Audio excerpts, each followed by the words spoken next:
This is the Math 2 lesson summary video for the lesson entitled, It's All in Your Head.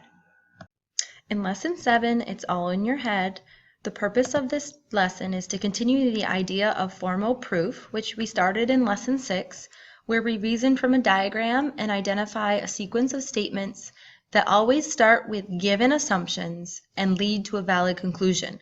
Unlike the previous lesson, which focused on paragraph or two-column proof, we start focusing on what we call flow diagram as a way to organize our thinking.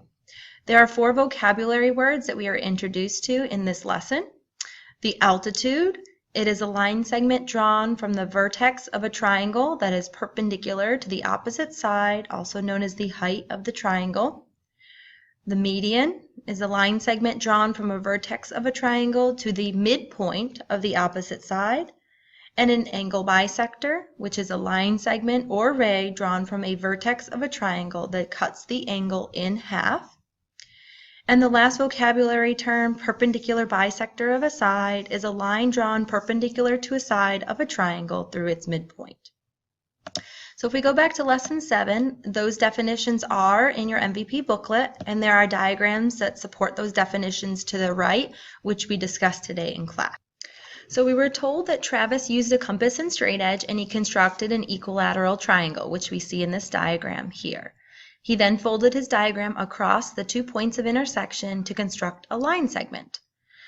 So there are 4 students, Travis, Tehani, Carlos, and Clarita, and they're trying to decide what to name the line segment from point C to point D. We are told that Travis thinks that he can call this line segment CD a median. Tehani thinks that she can call this an angle bisector, and Clarita thinks she can call this an altitude, and Carlos thinks he can call it a perpendicular bisector of the opposite sides. So all 4 friends are trying to convince each other that they are right. So we were asked in number 1 to support Travis's claim that it's an equilateral triangle, what we would need to show. Well, we do know, based on the fact that triangle ACB is equilateral, that line segment AC will be congruent to line segment CB, which will be congruent to line segment AD. And if Travis is to state that line segment CD is a median means that it will split the opposite side into 2 congruent parts. So if CD is a median, then Travis will have to show that line segment AD is congruent to line segment BD. Okay. In number 2, in order to support the fact that Tehani thinks that line segment CD is an angle bisector, by definition of angle bisector from the previous page, we know that it means that it will split the angle into 2 congruent parts. So Tehani will have to show that angle ACD is congruent to angle BCD.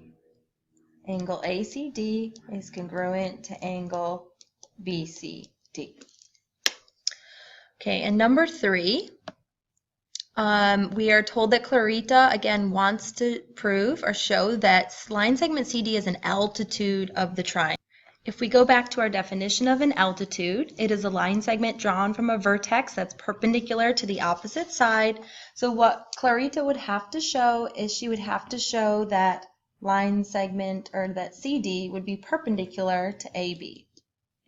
And the last one for Carlos, if he wants to show that CD is a perpendicular bisector of a side, by definition of a perpendicular bisector, it is perpendicular to a side of a triangle through its midpoint. So we would not only need to show that CD is perpendicular to AB, but we'd also need to show that line segment AD would be congruent to line segment BD. So now we're going to organize this thinking into what we call a flow diagram. And the first one we're going to start off with is Travis. So if you recall, Travis wants to prove that line segment CD is a median of triangle ACB. So what we have here are some statements, and we were given that triangle ABC is equilateral. So I've marked that in the diagram in the upper right-hand corner. So that is important that we use that information in Travis's proof. The next thing we circled is that line segment CE is a line of reflection. And that is important because we need to know that line segment CE is a line of reflection in order to then conclude that D is a midpoint. And if D is a midpoint, then we can conclude at that point that line segment AD would be congruent to line segment DB, which is why those are circled for Travis's proof. Based on our knowledge from our previous lessons in this unit, we do know that line segment CD will be congruent to itself. We can say basically because of the fact that the triangle on the right, triangle CBD, would coincide with the triangle on the left, and that would be using our transformations.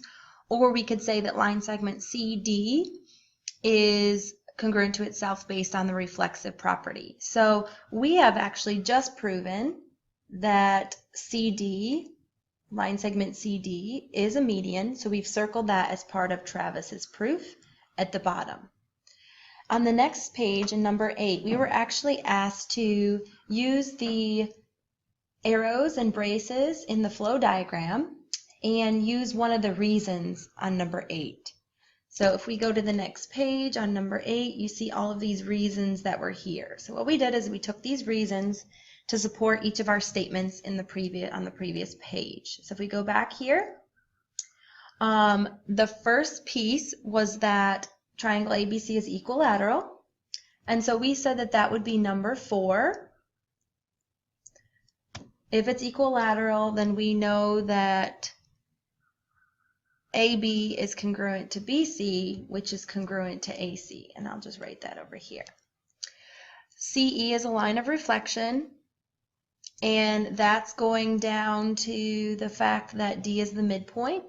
So we said that that would be, by definition, number 1, definition of reflection.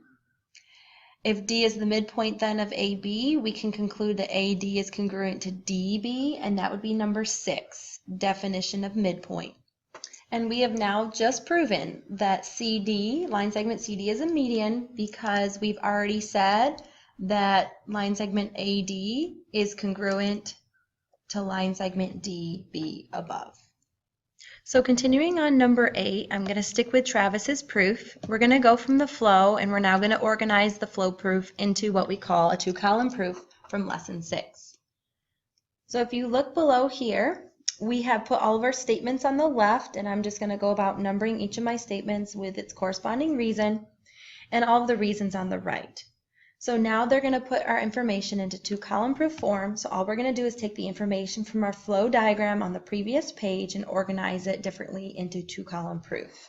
So the first, which we always start off with in a proof, is always your given. We were given that triangle ABC was equilateral, so we can mark our diagram as such, and then the reason we can state that is that it was given. The next thing that we used in Travis's proof is that line CE is a line of reflection, and the reason we can say it's a line of reflection is because equilateral triangles can be folded onto themselves about a line of reflection. If line CE is a line of reflection, we know then that point D is a midpoint of line segment AB, so that's our next statement, and our reason is definition of reflection. So if point D is a midpoint of a line segment, then we can definitely conclude that line segment CD is a median, and the reason is by definition of a median. So we're now going to move to Tehani and her claim in that the line of reflection is an angle bisector of the equilateral triangle, so we are going to need to show the angle ACD is congruent to angle BCD. So what we did in class is we circled the given information that we needed in order to show that angle ACD would be congruent to angle BCD and to support Tehani's claim. And next to each of these statements, we did provide the reason that's given on page 8 in your MVP booklet. So at the bottom then, we circled that CD is an angle bisector, and I'm going to flip to how we wrote this in 2-column proof. So to start off a proof, we always start with our given information. So we were given that triangle ABC is equilateral. So we know that means that all 3 sides will be congruent in that triangle. The reason was given. The second statement was that line CE is a line of reflection, and we know that based on the reason that equilateral triangles can be folded onto themselves about a line of reflection. So if line CE is a line of reflection, that we know that CD will be perpendicular to line segment AB by definition of reflection. If two lines are perpendicular, then we can conclude that they are right angles, so we can say the angle CDA and angle CDB will be right angles by definition of perpendicular. We can then conclude that AD will be congruent to BD by definition of reflection. If they reflect, then they will coincide, which we've talked about in previous lessons, so we can mark them congruent. We also know that line segment CD will be congruent to itself by the reflexive property of congruence.